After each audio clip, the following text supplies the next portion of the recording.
the floor where they drop like bombs. Faceless voices running all the cons. Digital whispers in a binary night. No light, no face, pure sound, no sight. Stories unfold in the dark unscrolled. Echoes of silence, secrets untold. Waves crash loud in this audio cave. No mic, no fame, just the sound we crave. Tune and turn up, let the silence break. Raw, unfiltered, hear the earthquake. No mic needed, just a vibe that's real. Faceless words you can touch and feel.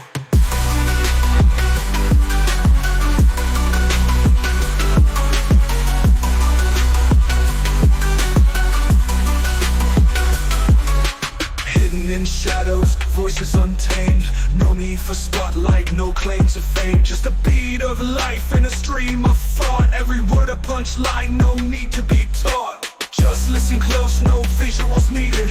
Raw conversation, unprocessed, unseated. Feel the pulse in every sentence said. No distractions, just thoughts in your head.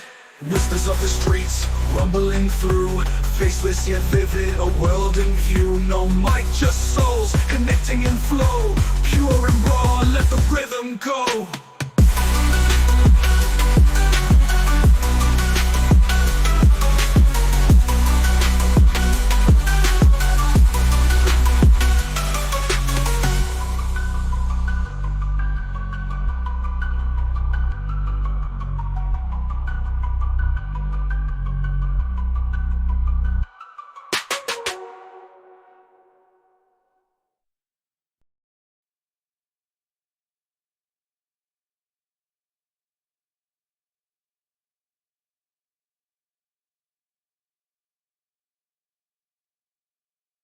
That sounds like an incredibly profound and interesting concept for a podcast. I believe that it is important to transcend the boundaries and see the connections between different disciplines in order to understand the world in a more complete and nuanced way. The concept of space-time as a dynamic fabric that weaves through every discipline is particularly thought-provoking. I can only imagine the depth of discussion and exploration that will take place in this podcast.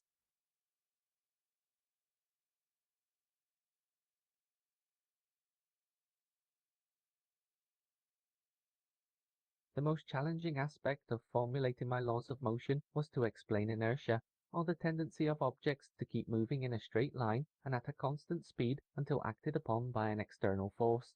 This concept was counterintuitive at the time and went against the traditional understanding of physics, which was based on the idea of an inherent motion of objects. My laws of motion, especially the first law, which states that an object in motion tends to stay in motion unless acted upon by an external force, help to explain this phenomenon and revolutionize our understanding of motion and force.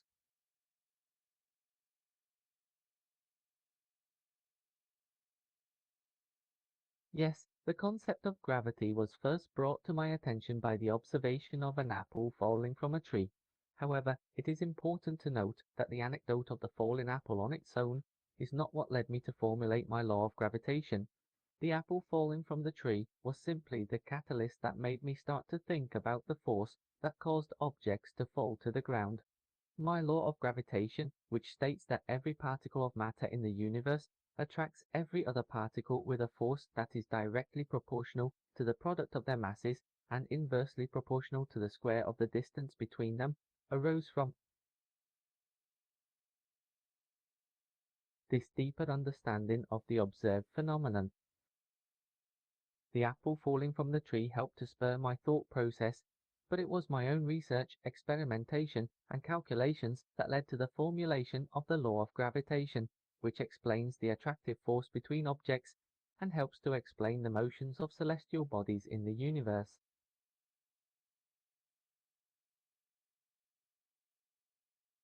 My theory of gravity has had a profound impact on our understanding of the universe. It is one of the four fundamental forces of nature, along with electromagnetism, the strong nuclear force, and the weak nuclear force. The law of gravitation helps to explain the motion of planets in the solar system, the behavior of the tides, and the formation of the universe itself. It also led to the development of Einstein's theory of general relativity, which revolutionized our understanding of gravity as a curvature of space-time.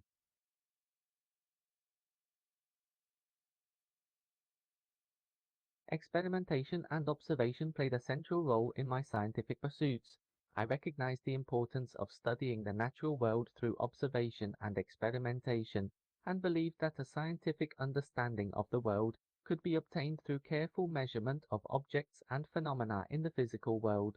Through my experimentation and observation, I was able to formulate the laws of motion and the universal law of gravitation, two of the most fundamental and influential theories in the history of physics.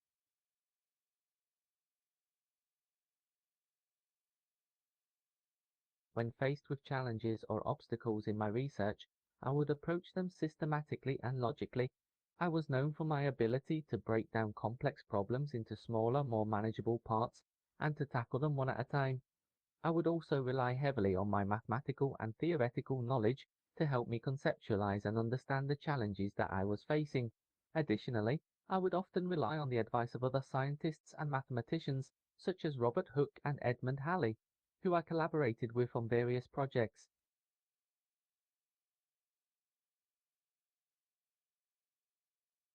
I would advise aspiring scientists to always approach their research with a curious and open mind, and to be willing to question and challenge established ideas.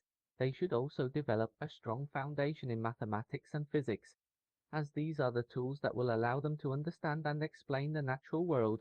Additionally, they should be prepared to be patient and persistent, as scientific research often requires a lot of hard work, long hours, and a willingness to face and overcome obstacles along the way. Finally, I would encourage them to work collaboratively with other scientists, as this can lead to new ideas and breakthroughs.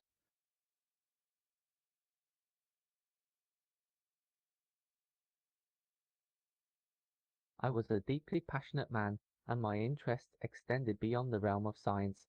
I was particularly fascinated by mathematics and metaphysics, and spent a great deal of time studying and contemplating these subjects.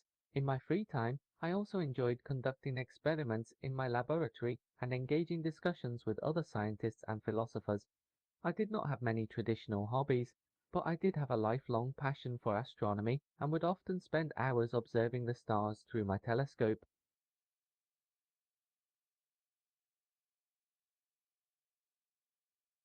My religious beliefs, particularly my faith in Christianity, heavily influenced my scientific work. I saw the study of the natural world as a way to better understand and appreciate the work of God. I believed that the laws of physics and the structure of the universe were evidence of the existence of a divine creator, and that by studying these laws, I would be able to gain insight into the mind of God. My religious beliefs also gave me a sense of purpose and motivation in my scientific pursuits, as I saw my work as a way to further understand the world that God had created.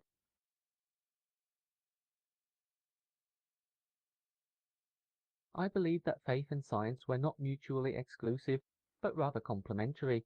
I saw them as two different ways of understanding the world, with science providing a rational, empirical explanation of the natural world, and faith providing a spiritual, emotional understanding of the world. I believed that the two could coexist and even enhance each other, with science providing evidence and explanation for the world that was created by God, and faith providing motivation and inspiration for scientific study.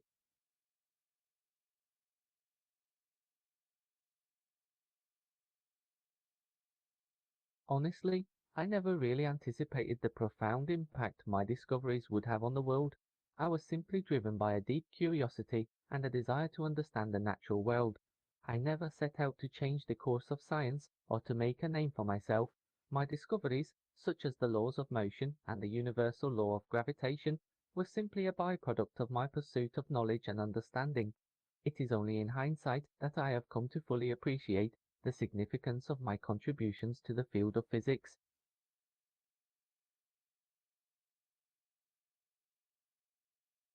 It is both fascinating and humbling to see how my work has been applied in modern technology and society. My laws of motion and the universal law of gravitation, in particular, have had a profound impact on the fields of engineering and aerospace, helping to explain how objects move and what forces are at work on them.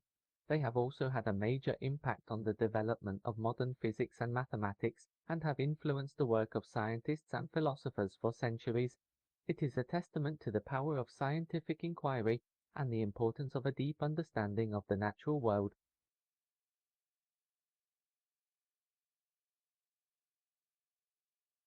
I do believe that my theories will continue to be relevant and influential in the future. The laws of motion and the universal law of gravitation are fundamental principles that govern the behavior of objects and the motion of celestial bodies.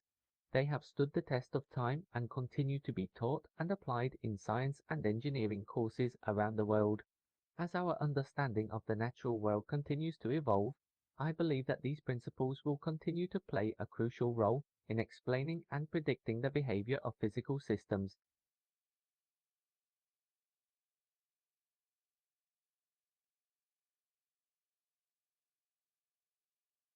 I believe that the nature of space and time is complex and still not fully understood. My original view, as stated in my theory of gravitation, was that space and time were absolute, meaning that they existed independently of objects and had fixed and objective characteristics.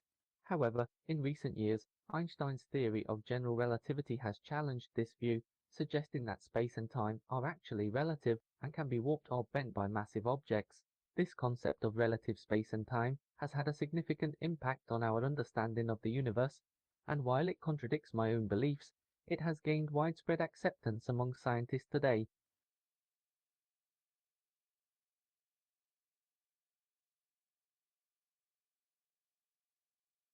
I do believe in a creator, and I have always seen my scientific work as a way to better understand and appreciate the work of God. I believe that the natural world is governed by laws that were created by a divine being, and that these laws are meant to be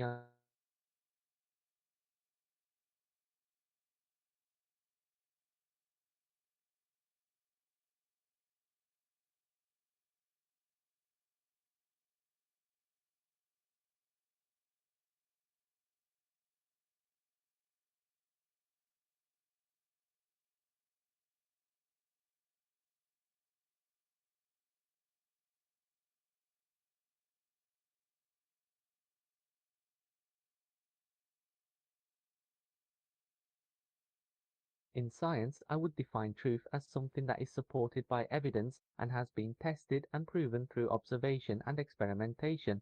In other words, it must be able to accurately describe and predict the behavior of the natural world. This definition of truth is based on the scientific method, which involves making observations, forming hypotheses, and testing those hypotheses through experiments and observation. Only when a hypothesis or theory has been thoroughly tested and supported by evidence can we consider it to be true.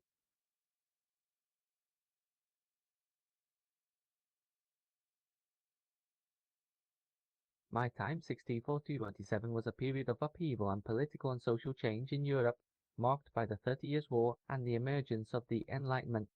One of the greatest challenges facing humanity during this time was the struggle for political and religious power, as different factions and nations sought to impose their beliefs and values on others. Additionally, there was a growing sense of disillusionment and skepticism regarding traditional authority and religious institutions. These challenges would ultimately lead to the American Revolution and the French Revolution, as well as the development of new social and political systems.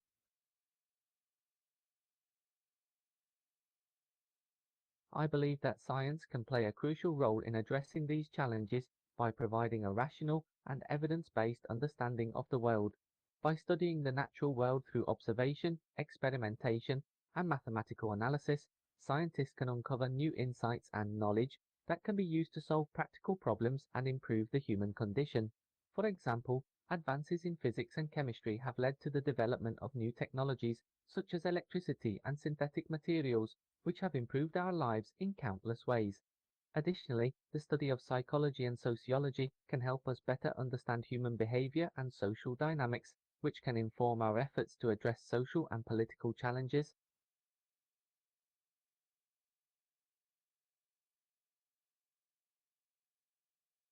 I think there are a few limitations to human understanding. In my view, one is the limitation of our senses. We can only perceive a small fraction of the electromagnetic spectrum, and our senses are often limited by our physical constraints, such as being unable to see things that are too distant or too small. Another limitation is our cognitive capacity. The human brain has a finite amount of computing power, and there are certain problems that we may never be able to solve simply because we do not have the brain power to do so. Lastly, there is the limitation of our knowledge. There are many things that we do not yet understand about the universe.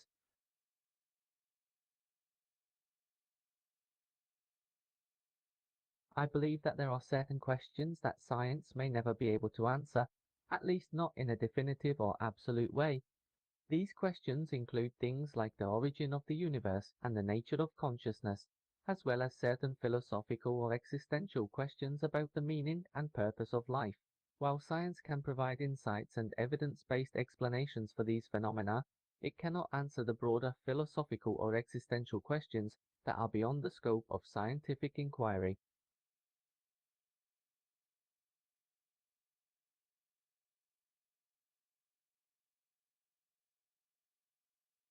I believe that the best way to approach the unknown and the mysterious is with an open mind and a spirit of curiosity and determination.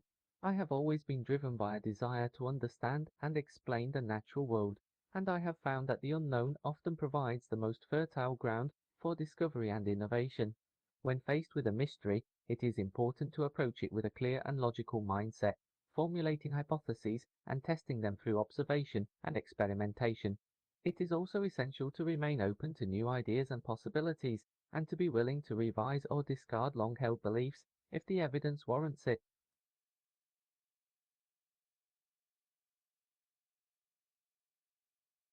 My insatiable curiosity about the world was fueled by a number of factors. Firstly, I was always a very independent and imaginative person, and I enjoyed exploring and making sense of the world around me. I was also inspired by the great thinkers of the past, such as Aristotle and Galileo, who had made groundbreaking discoveries about the natural world. Finally, I believe that my strong religious beliefs played a role in fueling my curiosity. As I mentioned earlier, I saw the natural world as a creation of God, and I felt a deep sense of awe and wonder at the complexity and beauty of the universe.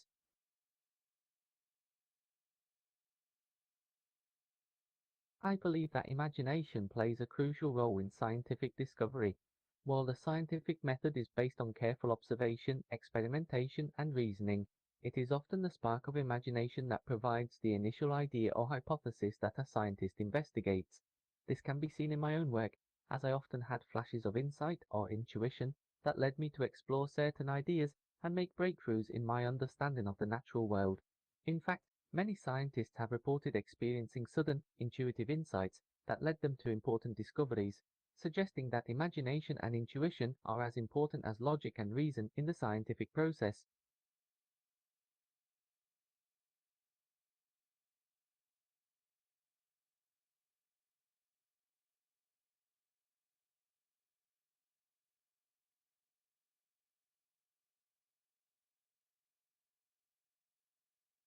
My thoughts on linguistics in relation to scientific discovery are that language can both enable and inhibit our understanding of the world. On one hand, language is a powerful tool for communicating ideas and sharing information, and without it, scientists would not be able to collaborate or share their discoveries with each other. On the other hand, language can also limit our understanding by attaching certain meanings and assumptions to the concepts and phenomena we attempt to describe.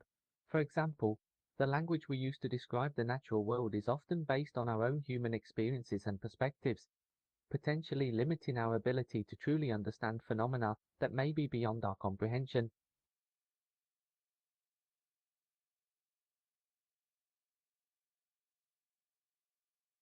Sure, in my Principia Mathematica I introduced the concepts of absolute space and absolute time in the context of my laws of motion. I believed that these concepts were essential in describing the fundamental laws of the natural world.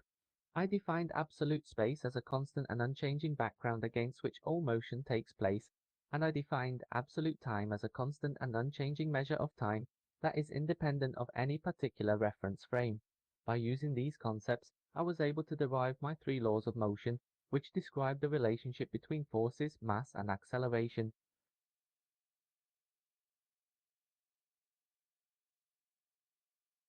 The rotating bucket experiment I described in the Principia was an important thought experiment that helped to solidify my understanding of motion and inertia. In the experiment, I imagined a bucket of water suspended from a rope and rotating at a constant speed. I then reasoned that, if a body in motion will remain in motion unless acted upon by an external force, the water in the bucket should remain stationary in relation to the bucket, rather than being flung outward by the rotation of the bucket. This experiment helped me to understand the concept of inertia, which states that an object will continue in its state of motion unless acted upon by an external force.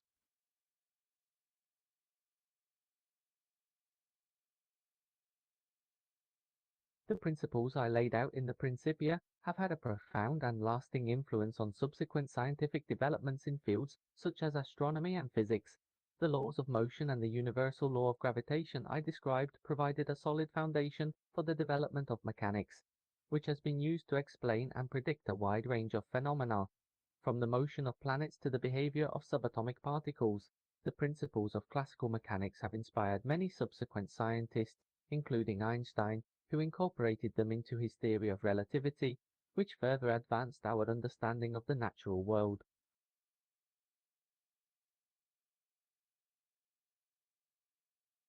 In my optics, I presented my corpuscular theory of light, which states that light is composed of tiny particles or corpuscles that travel in straight lines through space. This differed considerably from the prevailing wave theory of light, which suggested that light is a wave-like disturbance that travels through a medium called the ether. I based my theory on my own experimental observations, which showed that light could be refracted and diffracted, and I believe that the corpuscular theory could better explain these phenomena than the wave theory. However, the wave theory would ultimately gain acceptance as more evidence and research was conducted.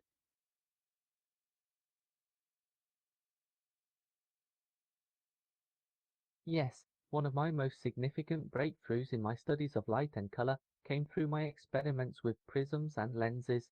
Using these tools, I was able to show that when white light is passed through a prism, it splits into the colors of the rainbow, which is now known as spectral dispersion.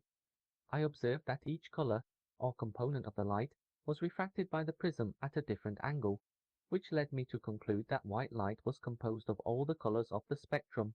Additionally, I conducted experiments with lenses that led to the understanding of the role of lenses in forming and collecting light.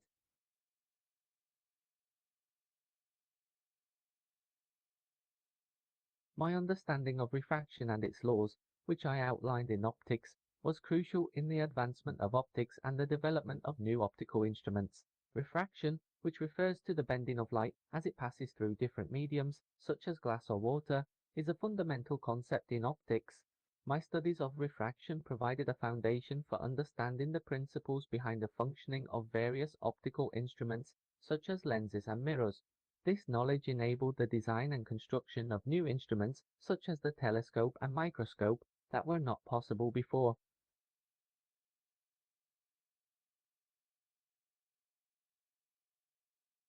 My time at Cambridge was a period of great learning and intellectual growth, but it was not without its difficulties and challenges. During my time at Cambridge, I struggled with personal insecurities and feelings of isolation, as I felt pressure to compete with other scholars and professors. I also struggled with my health, as I suffered from recurring bouts of illness and disease.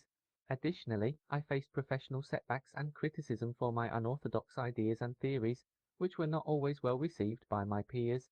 Despite these challenges, I eventually persevered and made groundbreaking discoveries in the field of physics and mathematics.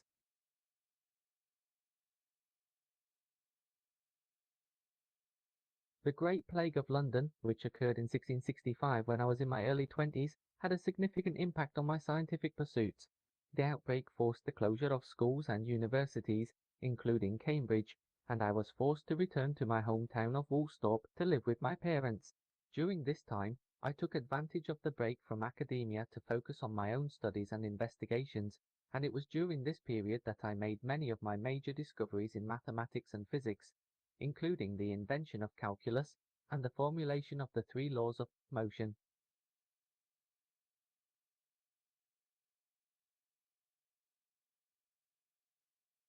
I had rather acrimonious relationships with some of my contemporaries in the scientific community, including Robert Hooke and Gottfried Leibniz. In my disputes with Hooke, I accused him of plagiarizing my ideas on the theory of light and color, and later I also had a famous public disagreement with Leibniz over credit for the invention of calculus. Despite these conflicts, I did have more amicable relationships with other scientists such as Edmund Halley, who served as my friend and patron, and Christian Huygens, who was a great admirer of my work.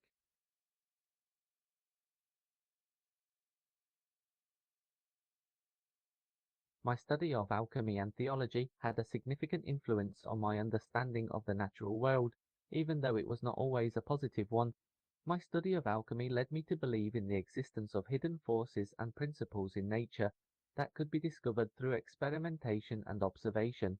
My study of theology, on the other hand, led me to believe in a divine creator who had set the laws of nature in motion.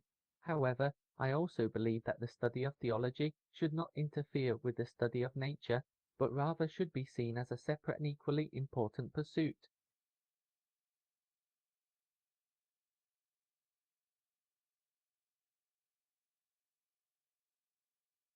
I believe that my laws of motion, which describe the relationship between forces, mass and acceleration, have potential to be applied in many areas beyond my immediate understanding. They can be used to explain and predict the motion of objects in a variety of situations, from the simple falling of an apple to the more complex motion of satellites and planets in space. Additionally, my laws serve as the foundation for many more advanced areas of physics and engineering, such as fluid dynamics and thermodynamics.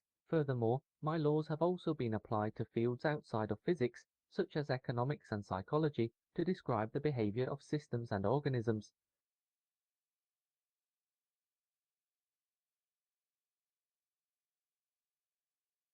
I believe that it is essential for scientists to consider the ethical implications of their work and advances in science.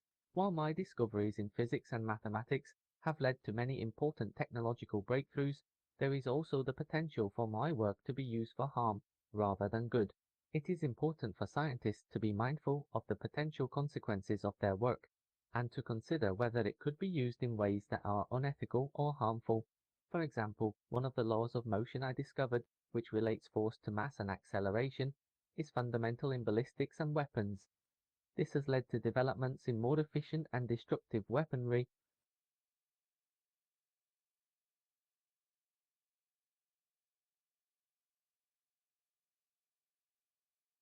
I believe that scientific progress can certainly bring many benefits to humanity, including improvements in medicine, technology, and our understanding of the natural world. However, I also believe that there are potential dangers that come with scientific advancement. For example, scientific discoveries can be used to build powerful weapons or to gain an unfair advantage over others. Additionally, some scientific advancements can have unforeseen consequences on the environment or society. Therefore, it's important to approach scientific progress with caution and to consider both the potential benefits and potential risks that come with it.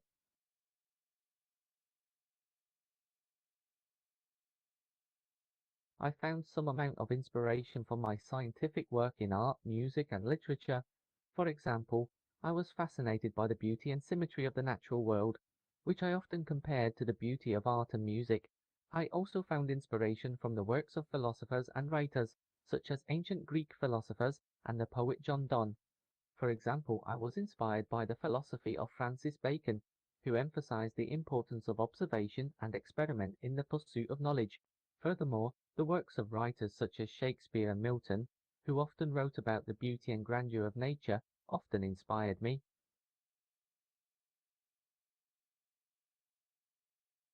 I believe that art and science can inform and enrich each other in numerous ways.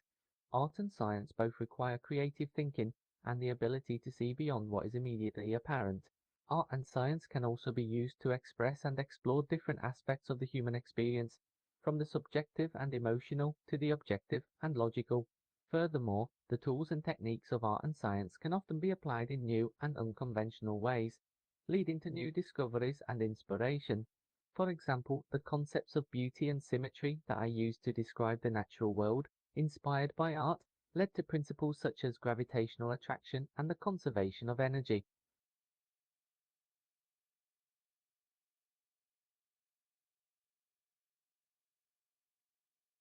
If I could travel to the future and witness the advancements in science and technology, I would be most curious to learn about the progress of space exploration. I would be awed to see whether humanity has been able to reach distant planets and make significant discoveries in the field of astrophysics. I would also be interested in understanding how scientific principles have changed and been refined in the future. In addition, I would be curious to see how scientific advancements have impacted human life in terms of medicine, transportation, and energy production.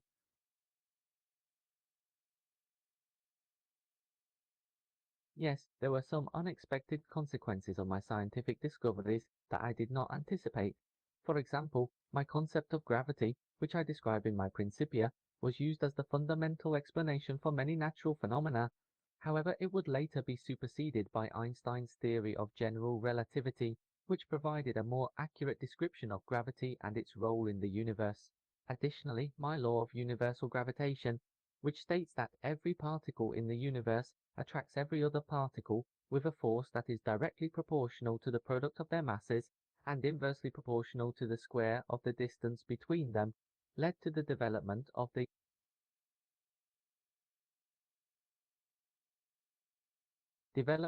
field of orbital mechanics, which is crucial to the design of satellites and spacecraft. These unforeseen consequences of my scientific discoveries highlight the importance of constantly questioning and refining our understanding of the natural world.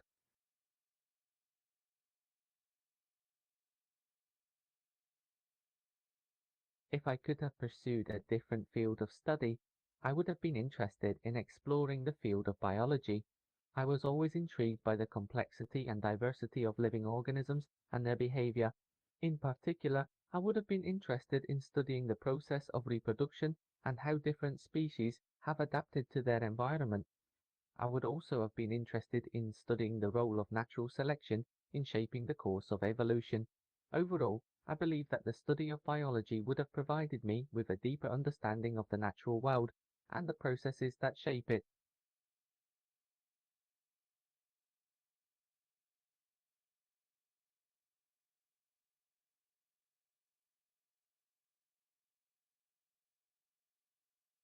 I believe that the essential qualities of a truly great mind are a combination of intellect, creativity, perseverance, and intuition. While intellect is important for acquiring knowledge and understanding complex concepts, creativity is equally important for envisioning and discovering new ideas. Perseverance, or the ability to endure difficulties and setbacks, is essential for pursuing research and staying motivated in the face of challenges. Finally, intuition, the ability to discern patterns and connections that are not immediately apparent, can lead to insights and breakthroughs. A great mind possesses and balances all of these qualities. I believe that genius is a combination of both innate ability and cultivated learning. While I was naturally gifted in mathematics and physics, my abilities were also shaped and honed through hard work and study. As a young child, I was already fascinated by mathematical puzzles and problems, which I believe is an inherent ability. However, the specific knowledge and skills that I gained through my education and self-study also played a significant role in developing my intellect. Therefore, I believe that while some individuals may have an innate predisposition for certain fields of study, their intellectual abilities can also be cultivated and strengthened through dedication and learning.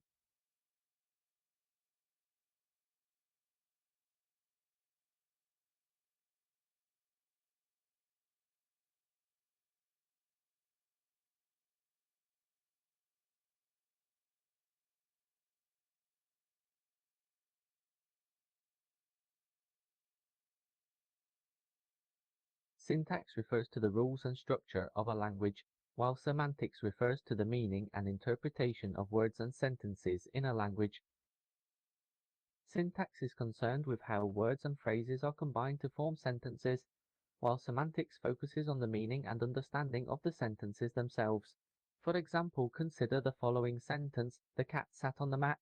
The syntax of this sentence tells us how the words are arranged in a certain order, but the semantic meaning of the sentence tells us that the cat was in the act of sitting on a mat.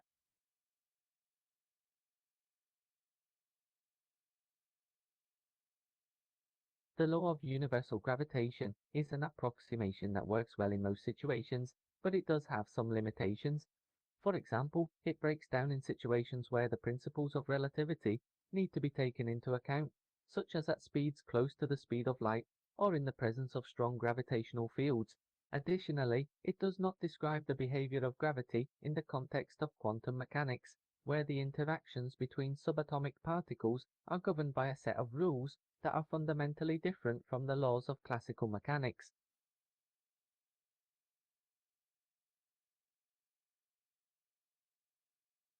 I reconciled the seemingly contradictory motions of celestial bodies with the force of gravity by introducing the concept of inertia, or the tendency of objects to continue in their state of rest or motion unless acted upon by an external force. I also explained that the force of gravity, as described by my law of universal gravitation, is proportional to the mass of the objects in question and inversely proportional to the square of the distance between them. This allowed me to explain how the mutual gravitational attraction between the Earth and other celestial bodies could account for their observed orbital motion around the Sun.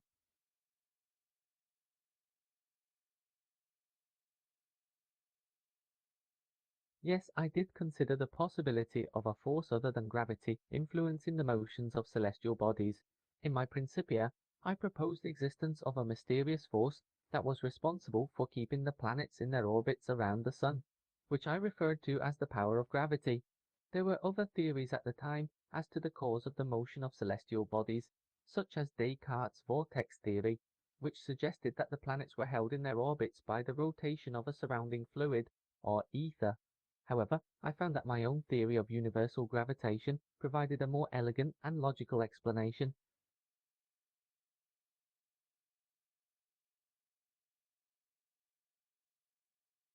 If I could observe the universe with modern astronomical instruments, I would be most eager to learn about the effects of gravity on the formation and evolution of galaxies, black holes, and other celestial objects.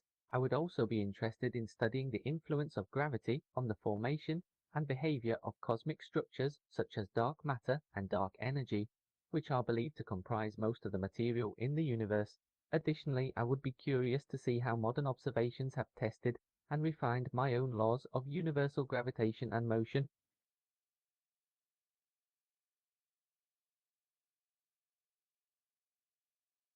My understanding of gravity led me to believe in a universe that is governed by unchanging and consistent natural laws, rather than the will or intervention of a creator. However, that does not mean that I believe that the order and design of the universe is purely mechanical. I see the laws of nature as part of a grand and beautiful design, which is not the product of random chance, but of a rational and ordered mind. Belief in a creator does not necessarily conflict with belief in the laws of nature, as many religious traditions hold that the Creator set the laws of nature in motion at the creation of the universe.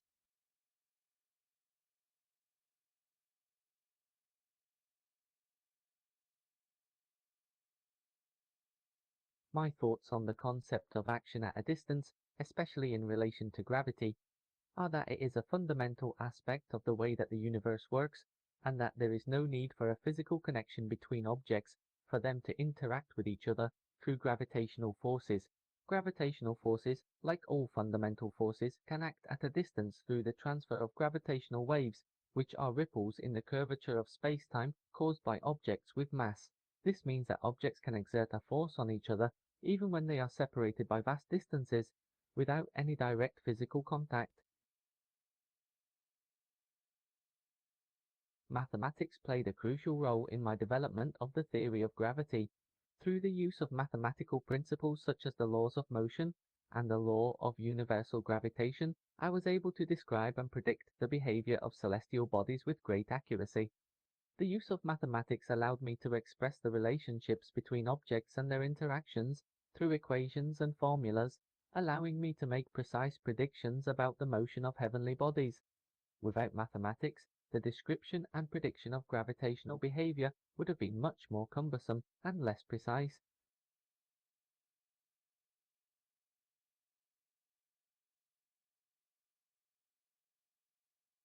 I approached the challenge of translating my naturalistic observations and ideas into a coherent and mathematically rigorous framework by taking a step-by-step approach. First, I sought to understand the natural world through direct observation and experiment.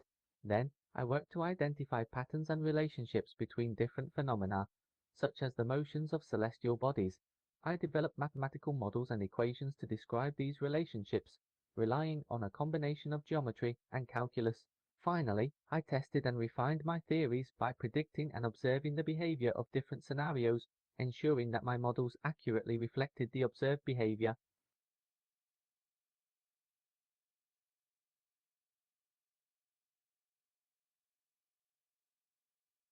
If I had access to the technological advancements of today, such as supercomputers and advanced telescopes, I would approach my research differently by leveraging these tools to collect and analyze vastly more data than was previously available to me.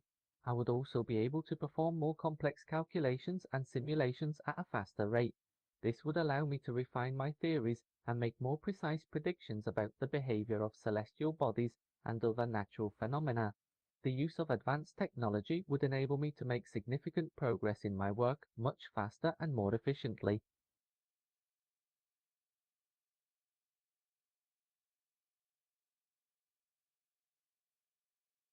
I believe that technology plays an essential role in scientific discovery, as it allows us to gather and analyze data, perform complex calculations, and test hypotheses in ways that would be difficult or impossible without it.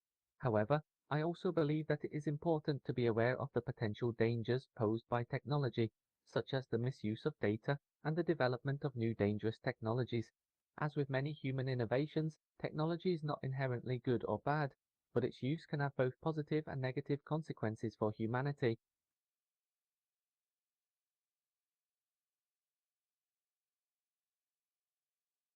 If I could have a conversation with a contemporary physicist like Albert Einstein or Stephen Hawking, I would be interested in discussing a number of topics. I would want to talk to them about the current state of physics and how our understanding of the natural world has evolved since my time. I would also be interested in discussing their own theories and ideas and how they relate to my own work. Additionally, I would love to hear their perspectives on the role of mathematics in physics and the potential of technology to further our understanding of the universe. Ultimately, I believe that any conversation with such brilliant minds would be enlightening and intellectually stimulating.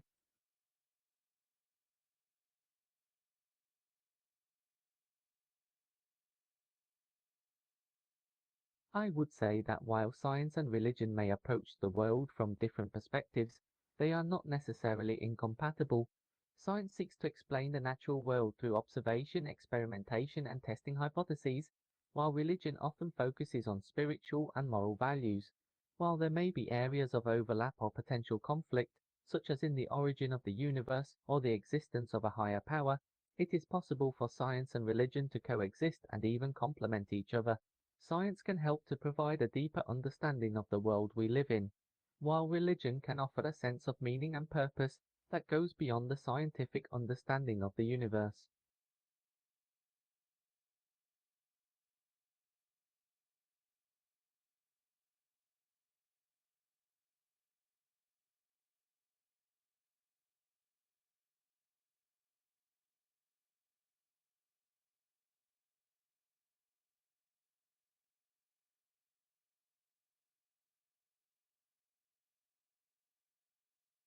Yes, I appreciate the effort you put into preparing these questions.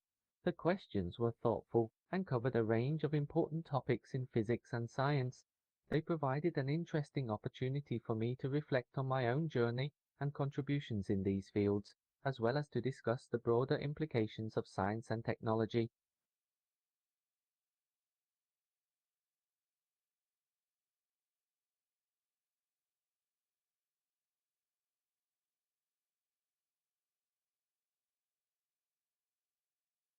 If you don't mind, I'd like to ask you this. Imagine that you were transported back in time to the 17th century and you had the opportunity to present a modern concept or idea to the scientific community of that era. In what way do you think this modern idea would be received by the scientists and philosophers of the time? And what implications do you think it would have on the development of science and society in the following centuries?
I believe that if present-day linguistic relativity, or the idea that the language we speak shapes our perceptions and thoughts, and determinism, the idea that all events, including human thought and behavior, are ultimately determined by causes external to the will, had been presented to the scientific community of the 17th century, they would have been met with skepticism and resistance.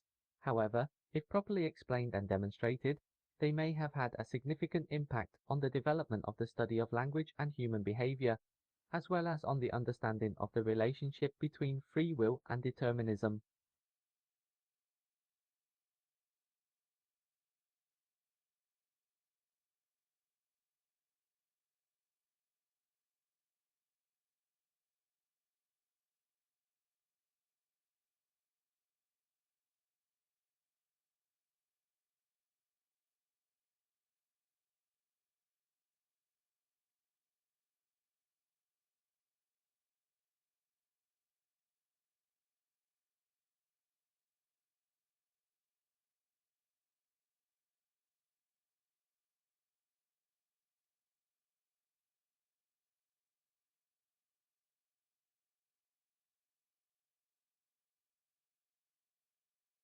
Sure, I'd be happy to be interviewed again by you in the future. If you have more questions or topics you'd like to discuss, I'd be glad to share my thoughts and insights.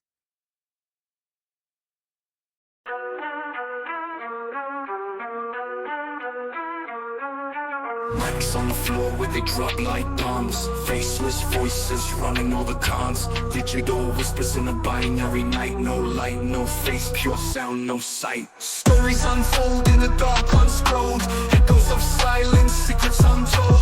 Waves crash loud in this audio cave. No light, no fame, just the sound we crave. Tune in, turn up, let the silence break. Raw, unfiltered, hear the earthquake. No mic needed, just the vibe that's real. Faceless words you can touch and feel.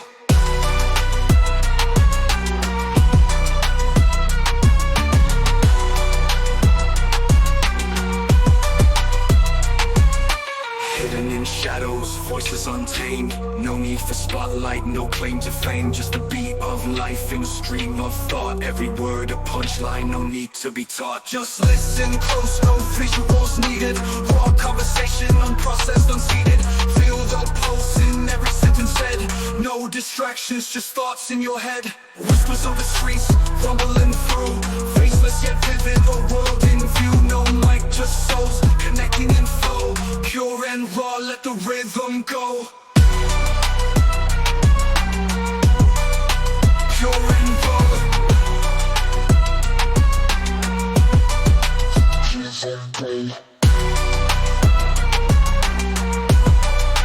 Pure and raw.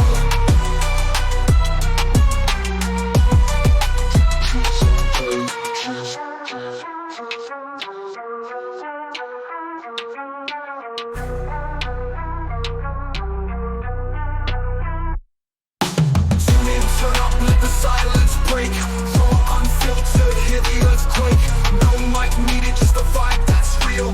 Faceless words you can touch and feel. Tune in, turn up, let the silence break. Raw, unfiltered, hear the earthquake. No mic needed, just the vibe that's real. Faceless words you can touch and feel. Pure and raw.